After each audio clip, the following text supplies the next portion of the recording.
अस्सलाम hi everyone. बच्चों, last time हमने क्रिस्टल फील्ड थ्योरी के पोस्टुलेट्स डिस्कस किए थे और आज हम जानेंगे कि क्रिस्टल फील्ड स्प्लिटिंग जो है डी ऑर्बिटल के केस में वो कैसे होती है। तो सबसे पहले हम जैसे कोई भी एक मेटल है, तो आपको पता है मेटल की जो डी ऑर्बिटल होते हैं वो उस डी ऑर्बिटल के अंदर 5 जो सबशेल होती हैं या 5 एनर्जी लेवल होते हैं। एक तो d x y, d y z, d x z, d x square minus y square और ये डी जेड स्क्र। ठीक है, ये 5 होती हैं। अब इन पांचों की एनर्जी जो होती है वो सेम एनर्जी होती है और सेम एनर्जी को केमिस्ट्री की लैंग्वेज में टर्म दी जाती है डी जनरेट। ठीक है, अब ये डी जनरेट, ये जो 5 डी जनरेट डी ऑर्बिटल हैं किसी भी मेटल एटम की, ठीक है, इनकी शेप हम बनाते हैं। तो अब इनमें से जो d x y, d y z और डी जेड एक्स है, देखो ये मान लो एक्स एक्सिस है, ये वाई एक्सिस है, इनके बीच जो ऑर्बिटल आ रही हैं ये इन बिटवीन द एक्सिस है, मतलब एक्सिस के बीच है, इन बिटवीन द एक्सिस। ये तीनों, ये डी वाई जेड भी देखिए आप, यहाँ पर ये वाई एक्सिस है, ये जेड एक्सिस है, तो इनके बीच है, मतलब इनके ऊपर नहीं है, एक्सिस के बीच है। और यहाँ पर जो थर्ड वाली है ये भी डी जेड के, डी एक्स जेड, तो ये एक्स है, ये जेड है, तो इनके बीच है। अब जो ये तीन तो हो गई, ये कौन, डी एक्स किया, d x y, d y z, d z x. अब जो दो हैं d x square y square और डी जेड स्क्र, ये यहाँ पर जैसे मैंने दिखाई एक अब इन तीनों को टर्म स्पेक्ट्रोस्कोपी के अकॉर्डिंग इन तीनों को टर्म दी जाती है T2G। ठीक है, जी इज़ फॉर जी रेट, तो T2G, और ये इन बिटवीन द एक्सिस है। अब यहाँ पर ये जो है ये एक्स एक्सिस है, जस्ट अ सेकेंड, ये एक्स एक्सिस है, ये वाई एक्सिस है। अब देखो ये एक्सिस के ऊपर है, यहाँ पर देखो ये एक्सिस के ऊपर है, ये एक्सिस के ऊपर है, ये एक्सिस के ऊपर है, ये भी एक्सिस के ऊपर है, मतलब सारे लोग एक्सिस के ऊपर हैं। तो ये इसको नाम दिया गया ई जी, जी इज़ फॉर जी रेड, और इसको टर्म दी गया ई जी। और ये जो ऑर्बिटल हैं ये अलोंग द एक्सिस है, मतलब एक्सिस के ऊपर है, जैसे ये एक्सिस है इसी के ऊपर है, और ये तीनों कहाँ थी, इन बिटवीन द एक्सिस, मतलब अगर जैसे ये एक्सिस है और ये एक एक्सिस है तो इसके बीच है। ठीक है, अब अलोंग द एक्सिस, और इन तीनों को टर्म दिया गया T2G और इनको टर्म दी गई EG। अब हम देखते हैं crystal field splitting in octahedral complexes, तो उसके बाद टेट्राहेड्रल भी देखेंगे और फिर हम स्क्वायर प्लानर के केस में भी देखेंगे।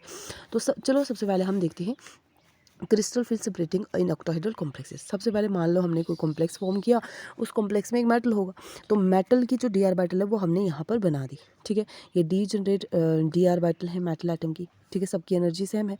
उसके बाद मैंने क्या किया कि कॉम्प्लेक्स की फॉर्मेशन के टाइम, जैसे ये मेटल की डी ऑर्बिटल है, ठीक है, फिर लाइगेंड अप्रोच करेगा, धीरे धीरे लाइगेंड अप्रोच करेंगे। मान लो फॉर एग्जांपल COF6 की फॉर्मेशन कर रहे हैं या COCN की फॉर्मेशन कर रहे हैं हम, तो धीरे धीरे जब लाइगेंड अप्रोच करेंगे तो मतलब जी ऑर्बिटल की जो एनर्जी है ये थोड़ी बढ़ जाएगी।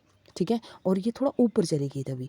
तो non D generate D orbital या फिर जो average energy of the D orbital in spherical crystal field, तो यहाँ पर क्या होगा, इन सब की जो एनर्जी है ये थोड़ी बढ़ के ऊपर चलेगी। कैसे बढ़ी, लाइगेंड की अप्रोच पर, लाइगेंड की अप्रोच पर क्या हुआ, थोड़ी सी रिपल्शन हुई ना, मतलब लाइगेंड के भी लाइगेंड्स के भी पास इलेक्ट्रॉन है और जो मेटल के डी ऑर्बिटल में भी इलेक्ट्रॉन है, थोड़ी बहुत रिपल्शन हुई जिसकी वजह से एनर्जी थोड़ी बढ़ गई और ये नीचे है और ये ऊपर, अब थोड़ी ऊपर हो गई। ठीक है, अब क्या होगा कि जैसे कॉम्प्लेक्स बनना शुरू हो गया, ठीक है, लाइगेंड पूरे अप्रोच करने शुरू हो गए, तो अब क्या होगा, ये जो डी जनरेसी थी, जो मतलब सेम एनर्जी से सब ऑर्बिटल की, वो टूटने लगी, वो 2 सेट में टूट गई।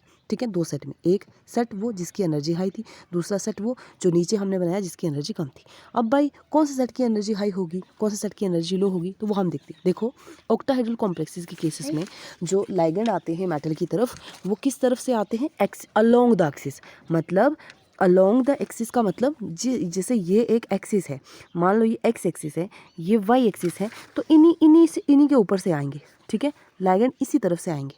तो अब आप खुद देखो कि यहाँ पर जो d x square y square है और डी जेड स्क्वायर है, ये भी कहाँ पर है, ये ऑर्बिटल भी कहाँ पर है, अलोंग द एक्सिस है, और लाइगेंड की किस तरफ से आ रहा है, अलोंग द एक्सिस से आ रहा है। तो जब ये भी जो ऑर्बिटल है ये भी अलोंग द एक्सिस है, लाइगेंड भी अलोंग द एक्सिस अप्रोच करा, तो रिपल्शन बहुत ज़्यादा हाई होगी, जिसकी वजह से एनर्जी क्या हो जाएगी, बढ़ जाएगी। और एनर्जी बढ़ने पर क्या होगा कि ये जो 2 ऑर्बिटल होंगी, कौन कौन सी, ये वाली d x square y square और डी जेड स्क्वायर, इनकी एनर्जी बढ़ जाएगी, ये हम ऊपर बना देंगे। और इन तीनों की ये अब लाइगेंड आ रहे हैं भाई एक्सिस एक्सिस की तरफ से और ये एक्सिस के बीच है, तो रिपल्शन तो होगी लेकिन उतनी नहीं होगी, थोड़ी कम होगी, तो इसीलिए ये इनकी एनर्जी कम रही। T2G नीचे लिखा, नीचे बनाई और ये ऊपर बनाई। यहाँ तक आई होप आपको क्लियर हुआ होगा। अब देखें आगे, ये बैरी सेंटर है बीच में, ये अलग कर दी हमने लाइन, है ना, ऊपर वाला हिस्सा और नीचे वाला हिस्सा। अब यहाँ से ये जो टूटा, यहाँ से यहाँ, इसको क्या बोल दिया, क्रिस्टल फील्ड स्प्लिटिंग एनर्जी, या फिर इसको CFSE, या इसको क्या बोल दिया, क्रिस्टल फील्ड स्टेबलाइजेशन एनर्जी। ठीक है, अब यहाँ पर देखो, इन तीनों को हमने, इन तीनों की एनर्जी कैसे दी, और इनकी ये डेल्टा नॉट किसको डिनोट किया जाता है, ऑक्टाहेड्रल कॉम्प्लेक्सेस को।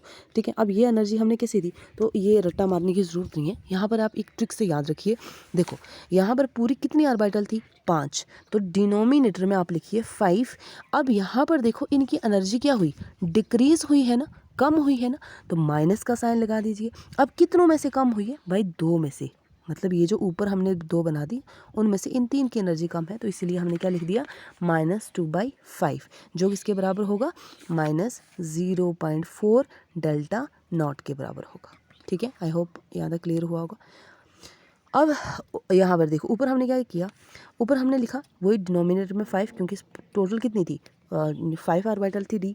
उसके बाद ये यहाँ पर एनर्जी इंक्रीज़ हुई, कितनों में से इंक्रीज, प्लस का साइन क्यों लगाया, क्योंकि एनर्जी तो इनकी एनर्जी है हाई है, कितनों में से भाई, 3 में से, ये इन तीनों ये जो इन 2 की एनर्जी कम हुई, ये 3 के कंपैरिजन में एनर्जी बढ़ी, तो हमने क्या लिख दिया, 3/5, तो किसके बराबर हो गया, is equal to +0.6 delta naught. ठीक है, समझ आया, एक बार फिर से सुन लो, ये कैसे एनर्जी निकली, माइनस का साइन इसलिए लगाया क्योंकि 5, क्योंकि एनर्जी डिक्रीज है इनकी, और 5 क्यों लगाया, क्योंकि टोटल कितनी है, 5 ऑर्बिटल है यहाँ पर, और यहाँ पर एनर्जी कितनों में से कम हुई, 2 में से, मतलब 2 की एनर्जी हाई है, 2 में से कम हुई, तो यहाँ पर -2 लगा दिया। यहाँ पर 3 क्यों लगाया, सेम प्लस इसलिए लगाया क्योंकि एनर्जी बढ़ी, 3 क्यों, क्योंकि 3 में से एनर्जी इनकी ज़्यादा है, तो 3 लगा दिया। ठीक है, चलो, तो ये स्प्लिटिंग पैटर्न है इसका ऑक्टाहेड्रल कॉम्प्लेक्सेस के केसेस में। ठीक है, अब टेट्राहेड्रल कॉम्प्लेक्सेस के केसेस में हम क्या करेंगे, इसका रिवर्स कर देंगे। ठीक है, अब टेट्राहेड्रल में यहाँ पर T2G और EG नहीं लगाएंगे, स्पेक्ट्रोस्कोपी के अकॉर्डिंग जो G जेरेड है वो यहाँ पर जेरेड नहीं होता, तो G हम हटा देंगे, तो इसीलिए यहाँ पर T2 लिखेंगे, यहाँ पर E लिखेंगे। ठीक है, अब यहाँ पर क्या हुआ, यहाँ पर सेम वही, जैसे डी ऑर्बिटल डी जनरेट थी, यहाँ पर डी जनरेसी, यहाँ पर एनर्जी थोड़ी बढ़ गई, और फिर डी जनरेसी की एनर्जी जो है वो टूट गई, और यहाँ पर रिवर्स कर दिया। टेट्राहेड्रल के केस में इनकी T2G को ऊपर कर दिया, मतलब T2 को ऊपर कर दिया और EG को नीचे कर दिया। अब यहाँ पर ऐसा क्यों हो किया, क्योंकि उसका रिवर्स हो गया ना, उसका उल्टा हो गया। यहाँ पर और टेट्राहेड्रल के केस में जो लाइगेंड है वो अप्रोच करते हैं इन बिटवीन द एक्सिस, तो in between the axis approach करेंगे तो इनकी एनर्जी हाई हो जाएगी, और इनकी एनर्जी अलोंग द एक्सिस वालों की एनर्जी कम हो जाएगी। ठीक है, और वैसे ही हमने लिखा, अब यहाँ पर इसमें से कैसे लिखा, तो यहाँ पर माइनस का साइन लगाया क्योंकि इनकी एनर्जी कम है, डिनोमिनेटर में 5 क्योंकि पूरी 5 थी, कितनों में से कम हुई इनकी एनर्जी, 3 में से, तो -3/5। यहाँ पर हमने क्या किया, इनकी एनर्जी डिनोमिनेटर में 5, एनर्जी हाई है तो प्लस का साइन, और कितनों में से ज़्यादा हुई, 3, मतलब 2 में से ज़्यादा है तो 2/5। समझ आ गई, आई होप आपको क्लियर हो गया होगा। अब crystal field splitting in square planar complexes. अब स्केलर प्लैनर कॉम्प्लेक्सेस को देखकर डरना नहीं। यहाँ पर सबसे पहले ये जो स्प्लिटिंग डायग्राम है, ये उन कॉम्प्लेक्सेस में देखा गया है जिनमें D9 इलेक्ट्रॉनिक कन्फिग्रेशन होती है, और सेकंड ये जो स्प्लिटिंग डायग्राम है ये ऑक्टाहेड्रल कॉम्प्लेक्सेस से हमने ड्राइव की गई हुई है। यहाँ पर मैंने शॉर्टकट मार दिया, शॉर्टकट इन द सेंस, पहले ये ऑक्टाहेड्रल कॉम्प्लेक्सेस की पूरी डायग्राम बनाएंगे, फिर आगे लास्ट पे ये बना देंगे हम। ठीक है, तो इसको मैं आप ऐसे भी बना सकते हो, दिस इज़ आल्सो करेक्ट। और यहाँ पर मैं पूरी डायग्राम दिखाती हूँ आपको। देखो, सबसे पहले ये ऑक्टाहेड्रल कॉम्प्लेक्स की डायग्राम, यहाँ तक तो आप समझ गए है ना। देखो, सबसे पहले वो डीजनरेट, फिर मतलब नॉन डीजनरेट, फिर उसके बाद 2 सेट में टूट गई। ये कौन सी थी, ये थी बाई EG, और ये कौन सी थी, T2G। ठीक है, अब यहाँ पर देखो, अब मान लो this is the scalar planar complex. कैसा होता है स्केलर प्लैनर कॉम्प्लेक्स, बीच में मेटल, ये बच्चा जी 4 लाइगेंड है हमारे पास, ये 5वां, ये 6ठा। सुनो, ये ऑक्टाहेड्रल कॉम्प्लेक्स बनाया मैंने अभी, स्केलर प्लैनर तो सिर्फ स्केलर है, ये ऑक्टाहेड्रल हो गया। ठीक है, अब ऑक्टाहेड्रल के इसमें यहाँ पर लाइगेंड, यहाँ पर लाइगेंड, यहाँ पर लाइगेंड, यहाँ पर लाइगेंड, यहाँ पर लाइगेंड, यहाँ पर भी लाइगेंड। ठीक है, अब सुनो मेरी बात, ऑक्टाहेड्रल कॉम्प्लेक्स में क्या होता है कि लाइगेंड अप्रोच करते हैं अलोंग द एक्सिस, मतलब इस वाली साइड से, इस वाली साइड से। ठीक है, मान लो ये Z एक्सिस है, ठीक है, ये वाली जो एक्सिस है ये कौन सी, X है, और ये वाली जो एक्सिस है ये कौन सी है, Y है। समझ आ गई। अब देखो अलोंग द एक्सिस अप्रोच करेंगे तो उनकी एनर्जी कैसी हो जाएगी, हाई हो जाएगी, मतलब d x square y square d z square की एनर्जी हाई है और ये इन बिटवीन है एक्सिस के, तो इसलिए इनकी एनर्जी कम है। अब स्क्वायर प्लानर के केस में क्या होगा, मान लो पहले ये जो दो लाइगेंड थे इनको हमने थोड़ा हटाया मतलब इनको मेटल से रिमूव कर देंगे। मान लो पहले यहाँ थे, अब ये यहाँ पहुँच गए, कुछ ऐसे, ठीक है। मतलब अब लाइगेंड यहाँ, लाइगेंड दूसरे यहाँ। अब देखो स्क्वायर प्लानर कॉम्प्लेक्सेस के यहाँ पर अब क्या होगा कि इस केस में देखो कि लाइगेंड जो है वो अप्रोच करेंगे d x square y square, d x square y square, और यहाँ पर क्या हो जाएगा कि d x square minus y square की एनर्जी ज़्यादा हो जाएगी, हाई हो जाएगी, ये इसी में ईजी में, और जो डी जेड स्क्वायर है उसकी एनर्जी कम हो जाएगी। भाई ऐसा क्यों, क्योंकि यहाँ पर हमने क्या किया कि जो ये स्क्वायर है हमारे पास, ये बीच में मेटल है, अब ये हमारे पास कौन सा बन गया, ऑक्टाहेड्रल। हमने जो जेड एक्सिस वाले दो लाइगेंड थे ना उनको हमने दूर दूर कर दिया, इनको खींच के लेके गए ऊपर, दूर कर दिया, इसको भी दूर कर दिया। जब ये दूर कर दिया तो अब यहाँ पर मेटल और इन लाइगेंड के ऑर्बिटल के बीच जो रिपल्शन थी वो कैसी होगी, जब दूर दूर हो गए तो कम हो गई, और कम हो गई तो इनकी एनर्जी डिक्रीज कर गई और d x square y square की एनर्जी इंक्रीज कर गई, इसलिए इसको ऊपर लिखा, इसको नीचे लिखा। सिमिलरली यहाँ पर जो जेड वाले जहाँ जहाँ जिसमें जेड इंक्लूड है उनकी एनर्जी कम रहेगी और जिसमें जेड नहीं है उसकी एनर्जी हाई रहेगी, तो इसलिए डी एक्स वाई की एनर्जी हाई है, डी वाई जेड और डी एक्स जेड की एनर्जी लो है। यहाँ तक क्लियर हुआ। अब आगे देखो, अब मान लो मैंने इनको बिल्कुल रिमूव कर दिया, पहले इनको दूर लेके गई थी, दूर लेके गई तो एनर्जी क्या हो गई थी, एक्स वाई वालों की बढ़ गई थी और जेड स्क्वायर वालों की एनर्जी उनमें रिपल्शन कम हो गई थी। अब मान लो यहाँ है ही नहीं, इमेजिन बिस हमारे पास बिल्कुल स्क्वायर प्लानर कॉम्प्लेक्स आ गया, है ही नहीं एनर्जी।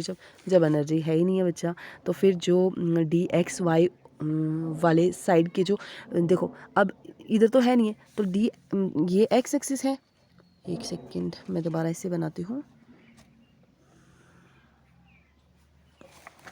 मान लो ये एक्सिस है एक्स, ठीक है, यहाँ पर बीच में मेटल है, ये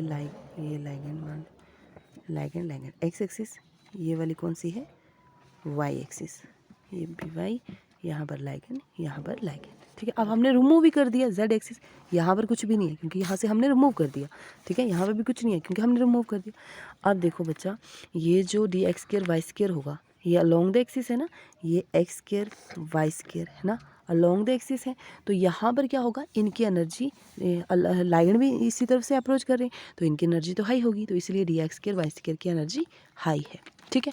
अब बीच में यहाँ पर ये एक्स एक्स ये वाई, और बीच में कौन सी होगी, एक्स वाई, यहाँ पर होगी ना एक्स वाई लोब, तो इसकी एनर्जी भी थोड़ी यहाँ से थोड़ी बहुत रिवल्शन ये भी फील करेंगे तो इसकी भी एनर्जी क्या हो जाएगी, हाई हो जाएगी।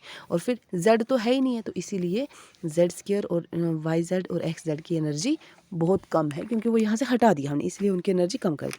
अब strong field weak field ligand के केस में कभी ये डी जेड स्क्वायर इनके नीचे आ जाता है डी वाई जेड और एक्स जेड के केस में, और कभी ये ऊपर होता है, तो दोनों डायग्राम सही है। तो आई होप अब आपको यहाँ तक सब कुछ क्लियर हो गया होगा।